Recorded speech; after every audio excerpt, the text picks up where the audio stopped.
And I was curious if you get to that age, who's actually, Akira is really legendary actor, also in Japan.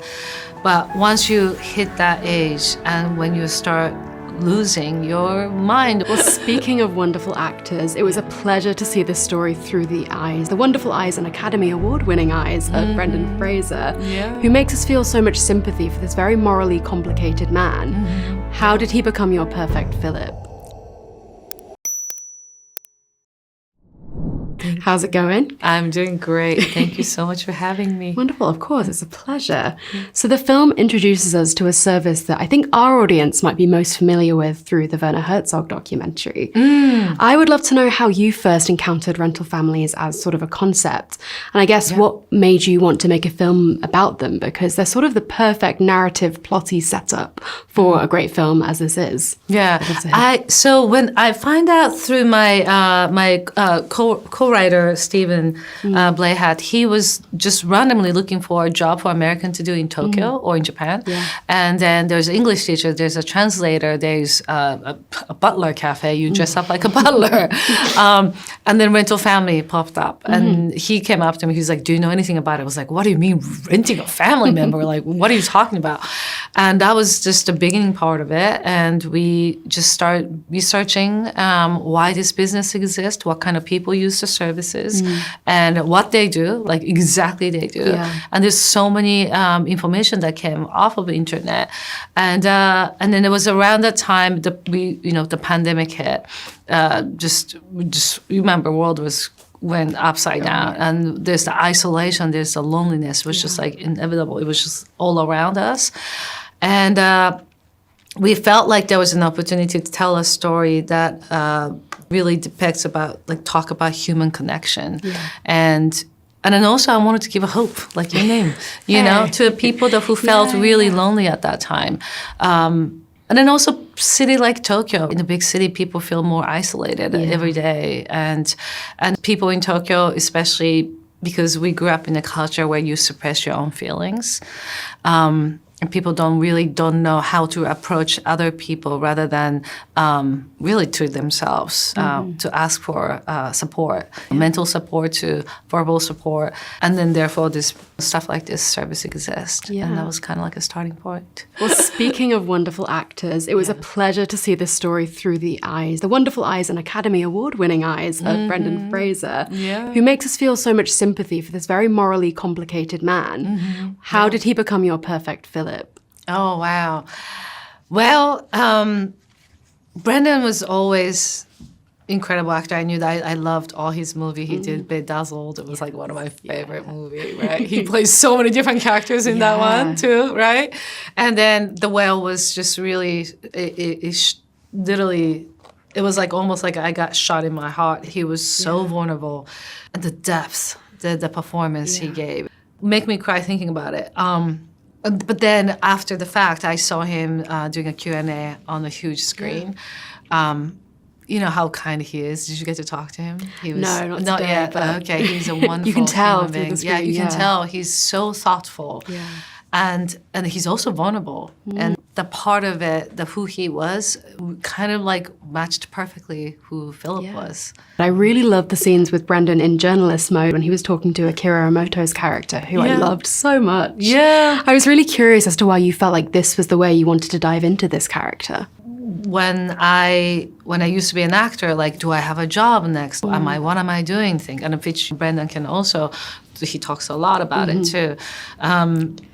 And I was curious if you get to that age, who's actually, Akira is really legendary actor, also in Japan.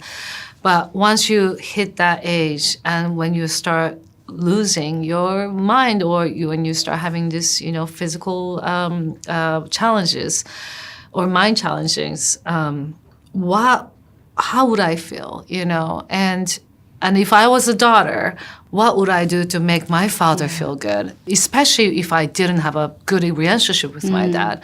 How can we show that no matter what happened in between them, there's always a love that we all want to help each other and provide for each other.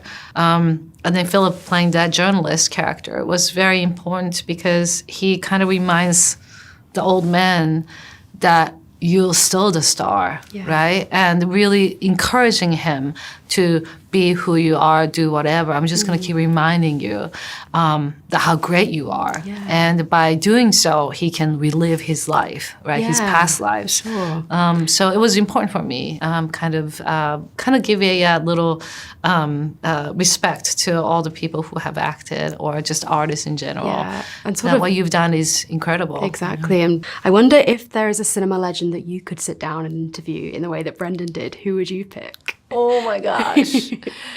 Actor or filmmakers? Anyone. First person that comes to mind. Oh my God. If I get to pick a director, deceased or alive, I would love to interview Jack Tati.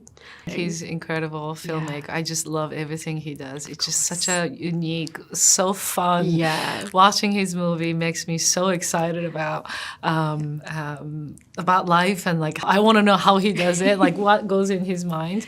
If somebody who's alive, I always wanted to interview Hayao Miyazaki, animator. I just there's so many things that he does that I always reflect on my own life, that little experience that he put in, or the story that he put into his animation. I kind of personally experienced some of those stuff, and I just want to know where that idea come from. So they say never work with dogs and children. You worked with monster cats and one really wonderful child. Yeah. I was so shocked to learn that it was Shannon's first acting experience. She's so fantastic. I know. I'd love to hear if you have any favorite memories with her on set. Oh, wow. I would say it was so much fun to work with her, and she's so pure. Yeah. And one thing that I asked her, I remember, do not get any acting coach. Just memorize your line and listen. All you have to do is that. But I remember this moment. Brendan, it was a very first camera rehearsal. And just to camera test. I saw Brendan and Shannon just interacting, and Brendan was teaching Shannon how to hit the mark. I thought that was such a cutest moment, because she doesn't know anything about acting, right? And I didn't even think about that. And then thank God for Brendan just stepping in and saying, this is what you're supposed to do. Don't look down, just fill the line, and this is why you stop. And I was like, thank God, because I didn't think about it. I mean, amazing for her to have Brendan Fraser as her own personal Oscar-winning acting teacher. Yeah, I know. Exactly. Really be better. He really took her under his wing, and they became really like a dad and daughter relationship. I want to know, if you could program another film in a perfect double bill with Rental Family, which would you pick? Whoa. Double feature. Oh my goodness. Oh wow. New or old? Anything you want. Anything. So there is a movie, it's called Funeral by Juzo Itami. Yes. Juzo Itami is one of my favorite director. Unfortunately, he passed away. And that movie also really resonated with me, because it's just all about family member going chaos. It's almost like for weddings and funerals. But